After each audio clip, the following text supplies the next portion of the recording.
nak buka? Hari ni kita nak unboxing hadiah yang saya bagi. Blind box. Ni saya salah tulis tau. Red, Isi yellow, dalam Saya nak kotak. pink. Nak pink? Guys. Okay. Dia nak warna black Mana saja. gunting? Saya gunting-gunting. Mana warna yang... Ali buka dah Ali. Oh lola. Ali. Guys, apa yang nampak gambar? Awak nak kenapa nak cari? Okey. Kita pertama. Okey, mari kita ambil. Blind box puzzle. Jap. Sabar jap. Ni saya ada blind box puzzle. Jangan. Mari kita buka. Saya buat sendiri tau. Kaya beli dah. Kalau orang beli tak macam ni yang.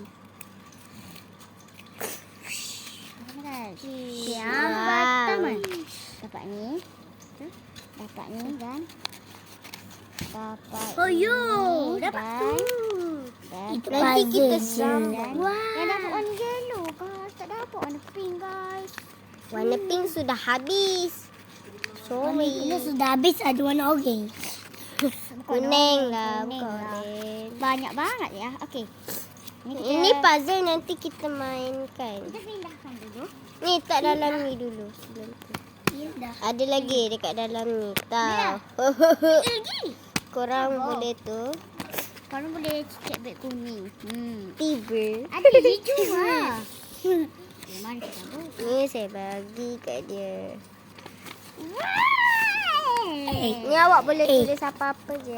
awak lama dah 7 Ha. 7.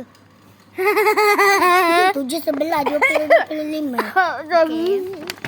Sorry ya guys. Saya hijau kan? Hijau kan? Alah. Ni kita ada. Okay, cantik dah. ada lagi dekat dalam Ada ni. lagi guys. Dalam. Banyak lagi guys. Banyak lagi. Ada lagi ke dekat dalam ni? Ada. Ada. Okay. Ada dua. Ni yang tu ada apa? Itu je sampah kat sini. Kat. Tidak you. Stiker kan? Tapi ni mana plastik dia? Ni awak kena tu. Oh gitu. Tengok ni. Tengok ni guys. Comel. Ada kapibara juga. Juga. Okey, mari. Lucu. Ada kapibara. Biasa kita tahu. Mana ada kelucu. Yang ni awak boleh warnakan. Awak boleh warnakan tau. Kita boleh warnakan. Tapi dengan pes warna boleh? Boleh. Marker boleh. Crayon pun boleh. Kalau korang nak, beli kat Shopee. Dia beli Tak pun kat TikTok.